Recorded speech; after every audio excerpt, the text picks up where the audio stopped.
Happy New Year! Welcome to 2025. I am so glad you guys made it. 2024 was good, but I have a feeling 2025 is going to be way better. If you're new to the channel, this is the Product Village, and my name is Nathan Flo Rocker. And basically what we do on the channel is we review photography and cinematography gadgets. All right, with that being said, let's get straight into today's review. Now, today we're going to be reviewing another microphone. This time, we're going to be reviewing the COMICA VM40, basically the VM40, and it's a cardioid wireless shotgun microphone.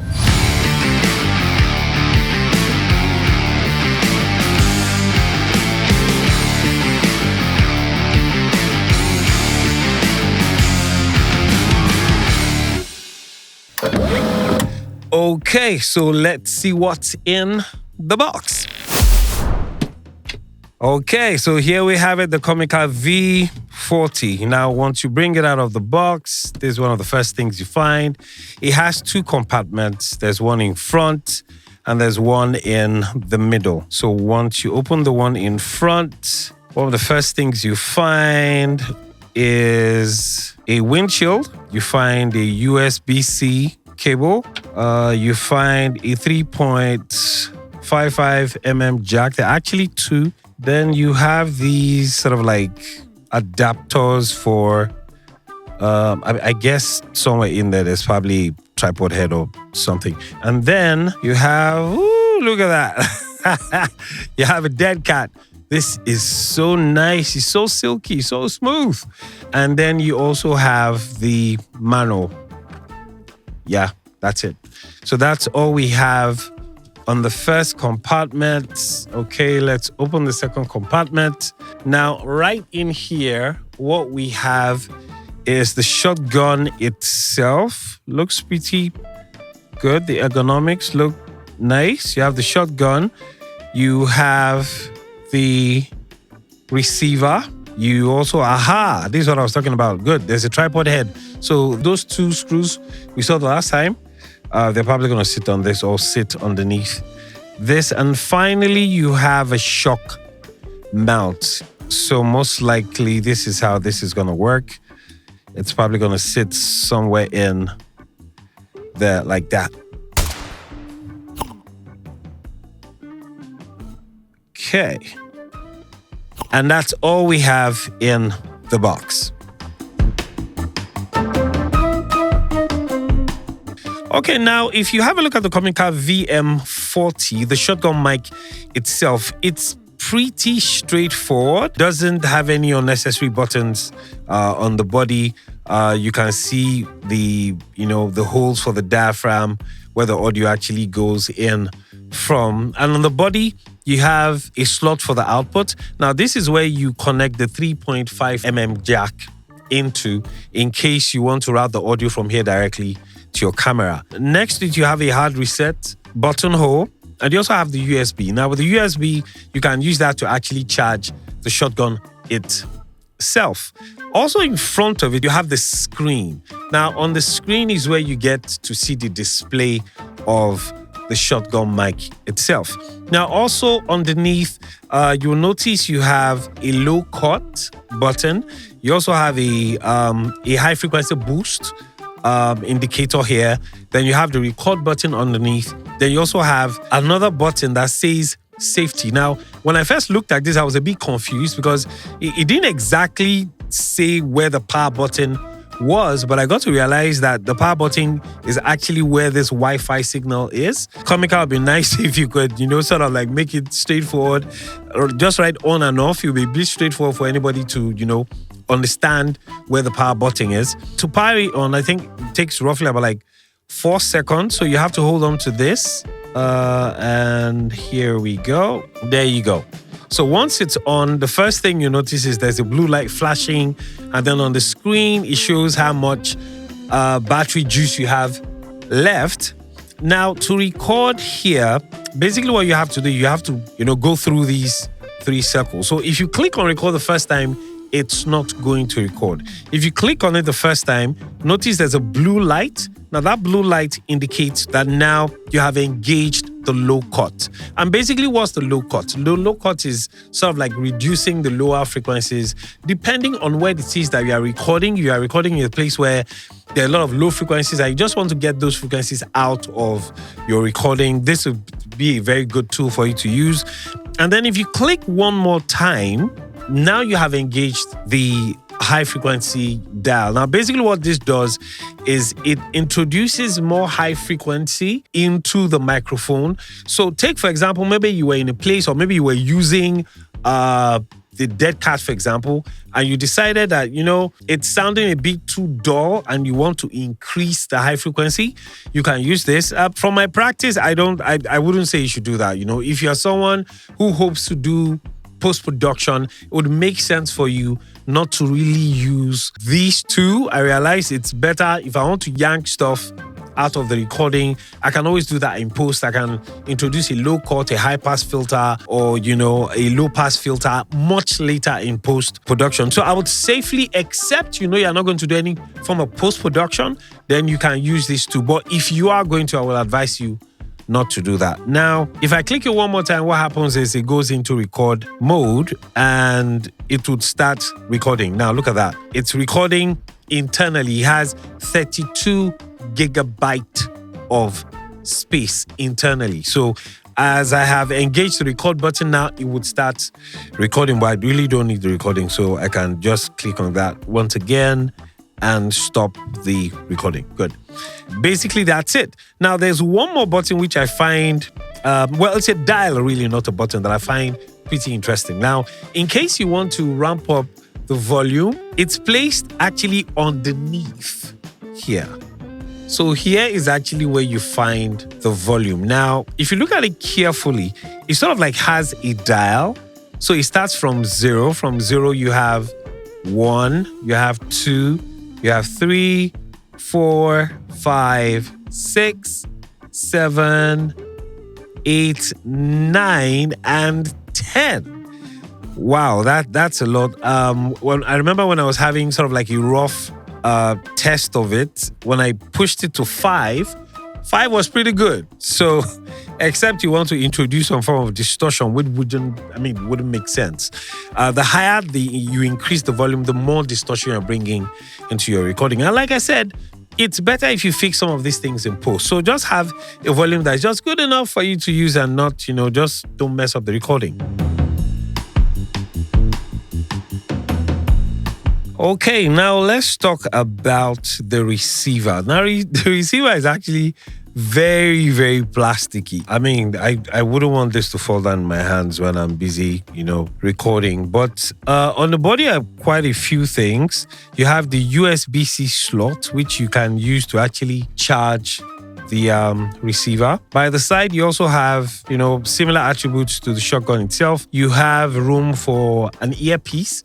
So with this, you can actually, plug in the jack of your earphone or headphone into this if you want to listen. You also have the output, very similar to that of the shotgun. And this also looks like a hard reset button right here.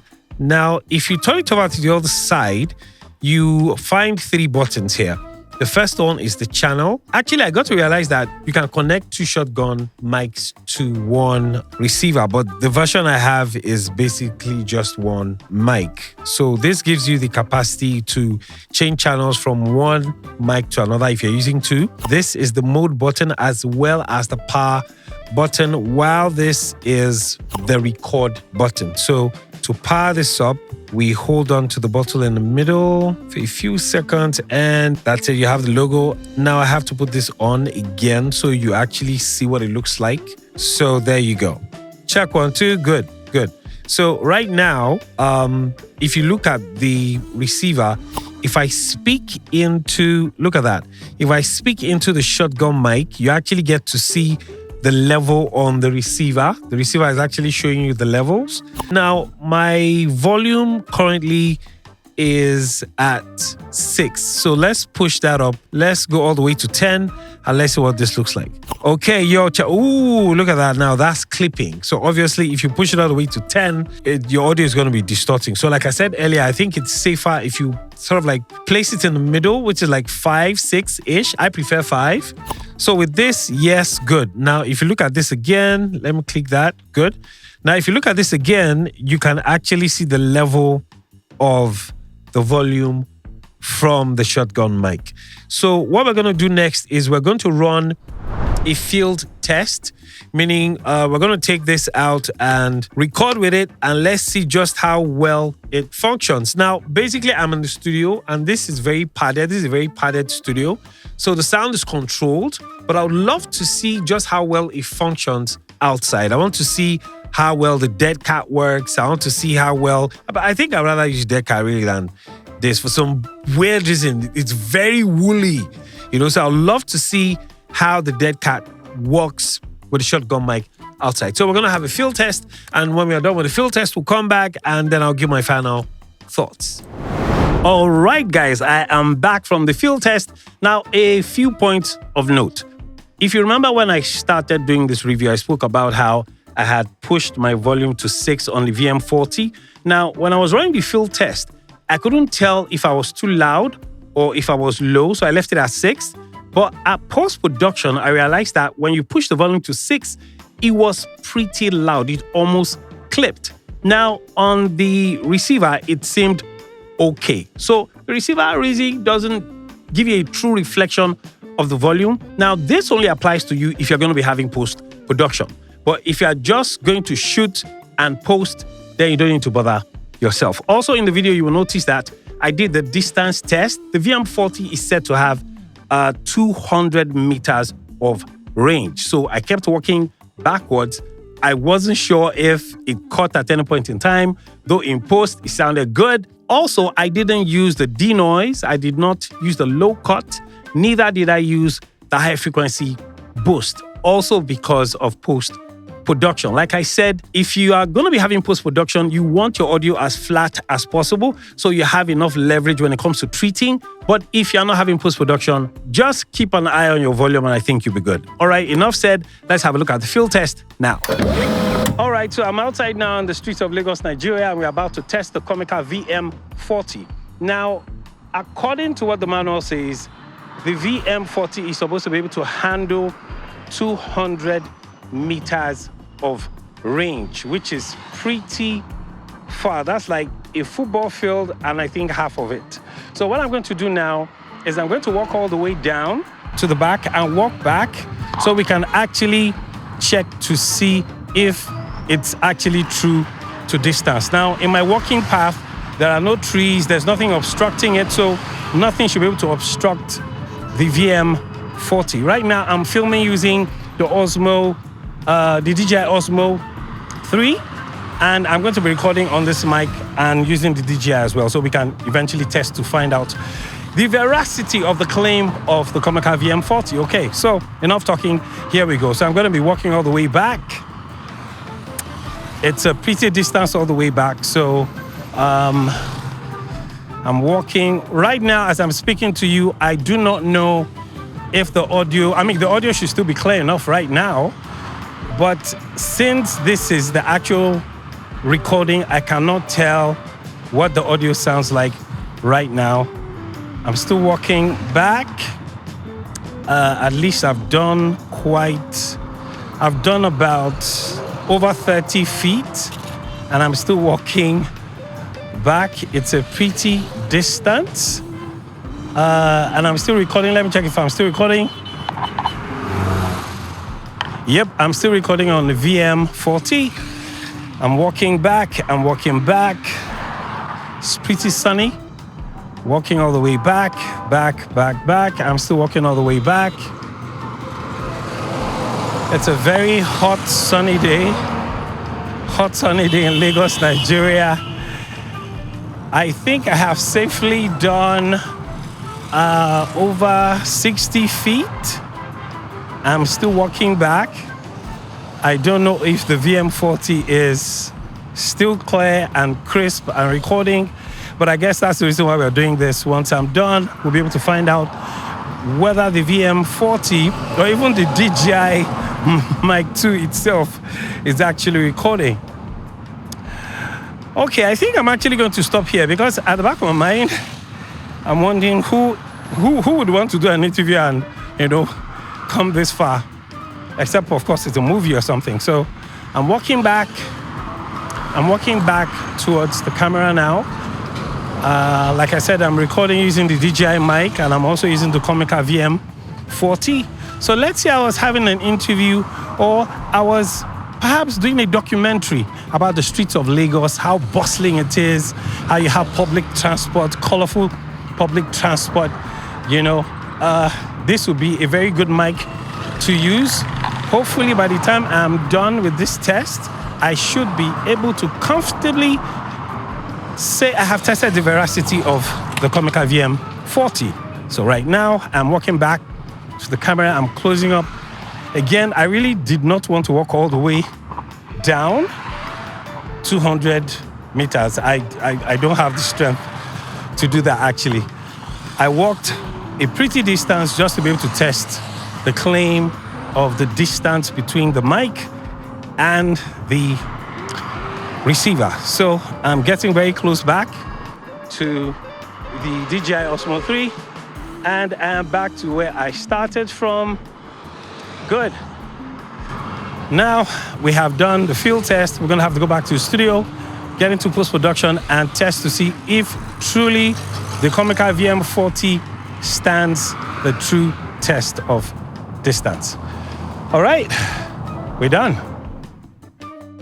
Now, I'm sure you guys are also pretty impressed by the audio quality of the VM40. In post-production, all I did was take the audio from the VM40 and use the same mix that I use for the Rode Pod mic on it. And what you hear is exactly the same thing that came out in the video. I was pretty impressed. And speaking about distance, yes, the VM40 says, it has a range of 200 meters. But to be honest, it didn't make sense for me to be walking all the way down and just disappear, into thin air, all in the bid to let you know that, it does 200 meters. It just didn't make sense for me. So I did roughly over 60 feet. And listening to that in post, it didn't crack. Most of the videos I watch online, for some weird reason, when they are backing up, it tends to crack. I don't know whether that's witchcraft or something, but that didn't happen to me. So I was pretty impressed by the audio production of the VM40.